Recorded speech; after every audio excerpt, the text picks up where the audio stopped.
നാം സ്നേഹിക്കുന്നവർക്കായി നൽകാൻ കഴിയുന്ന ഏറ്റവും മനോഹരമായ സമ്മാനമാണ് പ്രാർത്ഥന. നമുക്ക് വേണ്ടി പ്രാർത്ഥിക്കുന്ന റസൂൽ സല്ലല്ലാഹു അലൈഹി വസല്ലമയെ ആലോചിച്ചിട്ടുണ്ടോ? റസൂലേ, അങ്ങ് എനിക്ക് വേണ്ടിയൊന്ന് പ്രാർത്ഥിക്കുമോ? ആയിഷ റളിയല്ലാഹു അൻഹ പ്രിയ റസൂലിനോട് ചോദിച്ചു. അല്ലാഹുവേ, ആയിഷയ്ക്ക് അവൾ മുമ്പ് ചെയ്തതും പിന്നീട് ചെയ്തതുമായ രഹസ്യവും പരസ്യവുമായ എല്ലാ തെറ്റുകളും നീ പുറത്തു കൊടുക്കണേ.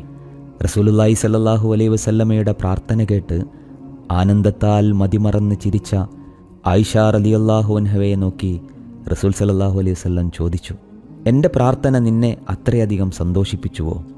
അങ്ങെനിക്കായി പ്രാർത്ഥിക്കുമ്പോൾ ഞാൻ എങ്ങനെ സന്തോഷിക്കാതിരിക്കും നബിയെ? ആയിഷ റളിയല്ലാഹു അൻഹ പറഞ്ഞു.